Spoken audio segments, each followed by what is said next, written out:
exposed the Obamas. Actor Tom Hanks was among a select group of celebrities lucky enough to vacation with the Obamas last month. Hanks joined Oprah, Bruce Springsteen and the Obamas aboard music mogul David Geffen's super yacht for a trip to French Polynesia. But in Tell All on The Late Show with Stephen Colbert, Hanks indicated that perhaps he wasn't so lucky to be there. While striking a humorous tone, as is his wont, Hanks was nevertheless somewhat perturbed as he recalled. "I'll tell you one thing that happens to Tom Hanks, little Tommy Hanks on that trip. He gets screwed, but in the bad way, in the pejorative way, not in the delightful way." Seriously, who invites Tom Hanks to a swanky vacation and then leaves him in the dust?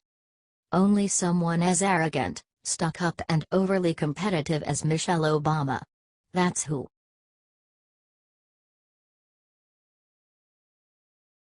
Look what Trump just did to make illegals suddenly cancel all their food stamps. Donald Trump delivered his long-awaited speech outlining his immigration policy on Wednesday night in Phoenix, the city where he launched his campaign on the same issue last year. A transcript of Trump's speech is below. Sections in yellow have been annotated by the Fix team and will offer more information when clicked. Thank you, Phoenix. I am so glad to be back in Arizona. The state that has a very, very special place in my heart. I love people of Arizona and together we are going to win the White House in November. Now, you know this is where it all began for me. Remember that massive crowd also? So, I said let's go and have some fun tonight. We're going to Arizona, Oklahoma? This will be a little bit different. This won't be a rally speech, per se. Instead, I'm going to deliver a detailed policy address on one of the greatest challenges facing our country today, illegal immigration. I've just landed having returned from a very important and special meeting with the President of Mexico, a man I like and respect very much. And a man who truly loves his country, Mexico. And, by the way, just like I am a man who loves my country, the United States. We agree on the importance of ending the illegal flow of drugs, cash, guns, and people across our border, and to put the cartels out of business. We also discussed the great contributions of Mexican-American citizens to our two countries, my love for the people of Mexico, and the leadership and friendship between Mexico and the United States.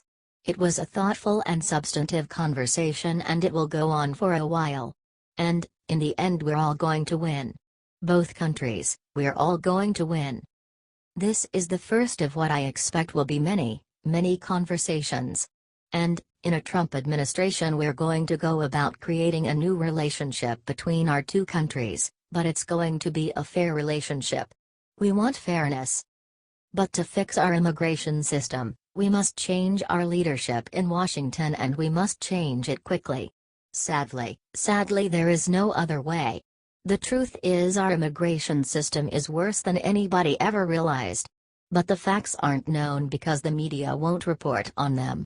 The politicians won't talk about them and the special interests spend a lot of money trying to cover them up because they are making an absolute fortune. That's the way it is.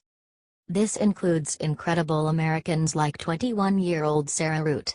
The man who killed her arrived at the border, entered federal custody and then was released into the U.S., think of it, into the U.S. community under the policies of the White House to Barack Obama and Hillary Clinton. Weak policies. Weak and foolish policies. He was released again after the crime, and now he's out there at large. Sarah had graduated from college with a 4.0, top student in her class one day before her death. Also among the victims of the Obama-Clinton open border policy was Grant Runnebeck, a 21-year-old convenience store clerk and a really good guy from Mesa, Arizona. A lot of you have known about Grant. He was murdered by an illegal immigrant gang member previously convicted of burglary, who had also been released from federal custody, and they knew it was going to happen again. Another victim is Kate Steinle. Gunned down in the sanctuary city of San Francisco, by an illegal immigrant, deported 5 previous times. And they knew he was no good. Then there is the case of 90-year-old Earl Allender, who was brutally beaten and left to bleed to death in his home, 90 years old and defenseless. The perpetrators were illegal immigrants with criminal records a mile long, who did not meet Obama administration standards for removal. And they knew it was going to happen. In California, a 64-year-old Air Force veteran, a great woman, according to everybody that knew her, Marilyn Ferris, was sexually assaulted and beaten to death with a hammer. Her killer had been arrested on multiple occasions but was never, ever deported, despite the fact that everybody wanted him out. A 2011 report from the Government Accountability Office found that illegal immigrants and other non-citizens, in our prisons and jails together, had around 25,000 homicide arrests to their names, 25,000. On top of that, illegal immigration costs our country more than $113 billion a year. And this is what we get. For the money we are going to spend on illegal immigration over the next 10 years, we could provide 1 million at-risk students with a school voucher, which so many people are wanting. While there are many illegal immigrants in our country who are good people, many, this doesn't change the fact that most illegal immigrants are lower-skilled workers with less education, who compete directly against vulnerable American workers, and that these illegal workers draw much more out from the system than they can ever possibly pay back. And they're hurting a lot of our people that cannot get jobs under any circumstances. But these facts are never reported. Instead, the media and my opponent discuss one thing and only one thing: the needs of people living here illegally. In many cases, by the way, they're treated better than our vets. Not going to happen anymore, folks. November 8th. Not going to happen anymore. The truth is, the central issue is not the needs of the 11 million illegal immigrants or however many there may be, and honestly we've been hearing that number for years. It's always 11 million. Our government has no idea. It could be 3 million. It could be 30 million. They have no idea what the number is. Frankly, our government has no idea what they're doing on many, many fronts, folks.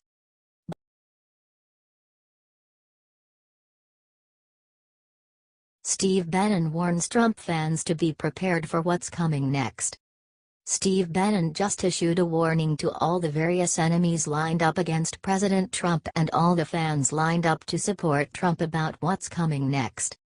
So we can all be prepared because it is going to get bloody. Quickly. Advertisement.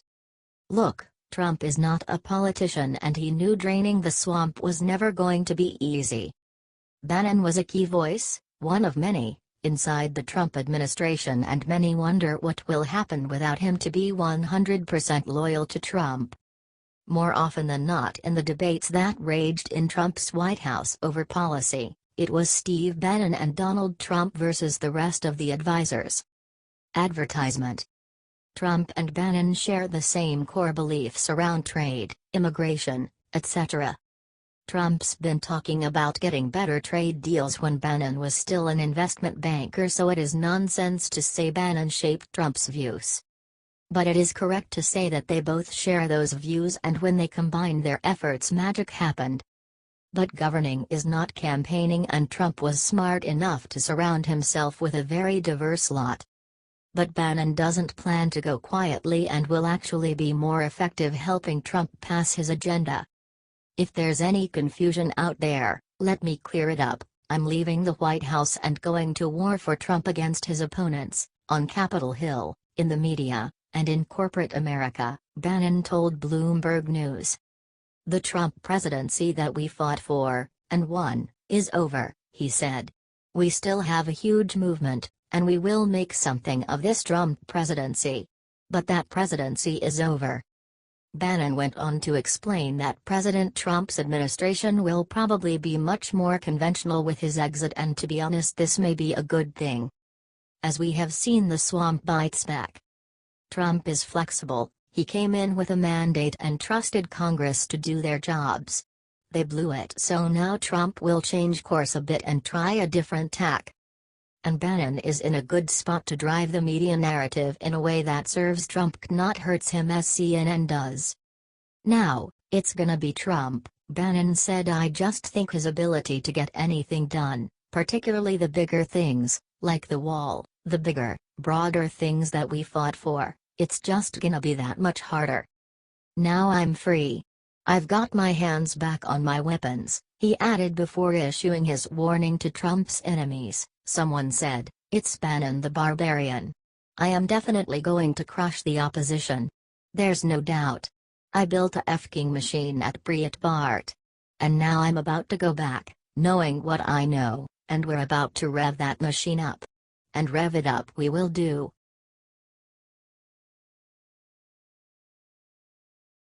Michelle makes a fool of herself at boozy brunch when shocked people saw what she did. Despite not being the First Lady any longer, Michelle Obama seems to still wants to live like one, but now has the added benefit of not trying to keep up political appearances and also the advantage of a fully paid security team at all times. She hasn't stopped rubbing elbows with Hollywood elites, as was evident at brunch this week, along with something else shocked people saw. The former First Lady was known for hosting lavish White House parties and putting rappers and their wives on the guest list, who she was seemingly desperate to be friends with. This socialite mentality appears to have stepped up a notch now that she's not under citizens' constant watch, or so she thought before what was just caught at her boozy brunch that has made many people irate.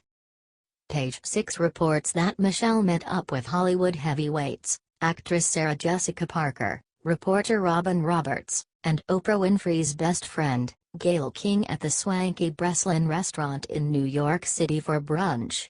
The women were reportedly surrounded by a tight wall of Secret Service for their entire meal, which included champagne and Bloody Marys.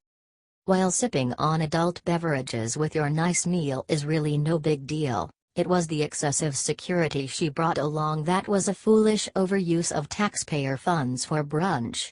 It's ironic that the people who are so against the protection of a wall and use of firearms, including Michelle and her liberal lunch friends, required an armed barrier of protection around their booth.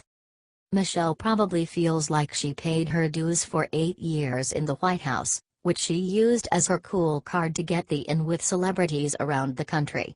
Many people feel like she exploited her role as First Lady for this reason and think that lunch outings like this show it.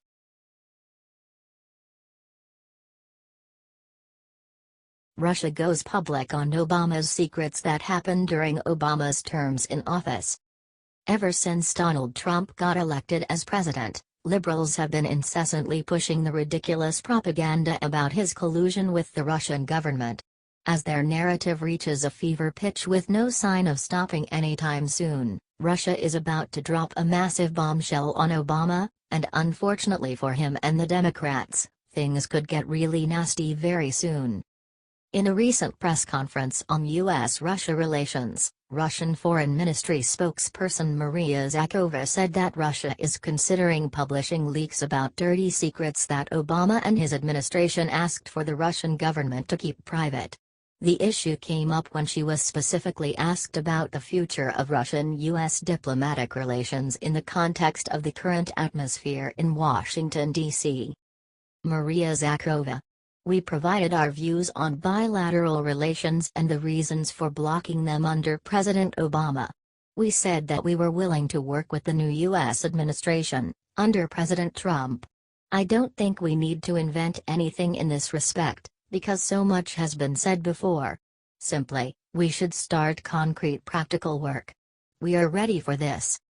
From mid.ru. Zakharova went on to say that over the past few years they have witnessed many strange things with the Obama administration, things that directly violated how the Russian government transitionally did business. Whenever the Russian government would meet with the Obama administration, she said the U.S. State Department would always demand that the visit be kept a secret, which put Russia and the media in a strange situation.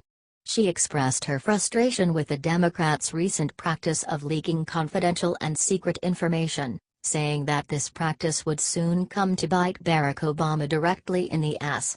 Here's what she had to say.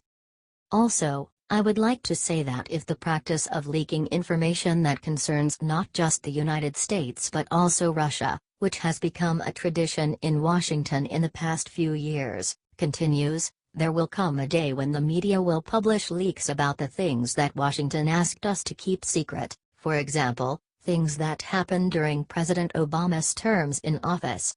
Believe me, this could be very interesting information. Our American colleagues must decide if they respect the diplomatic procedure, if they keep their word on the arrangements made between us, primarily arrangements made at their own request, or we create a few very nice surprises for each other. We can only assume that if Obama loyalists still hiding in the White House continue to leak intel, it's inevitable that Russia will drop a bomb about Obama.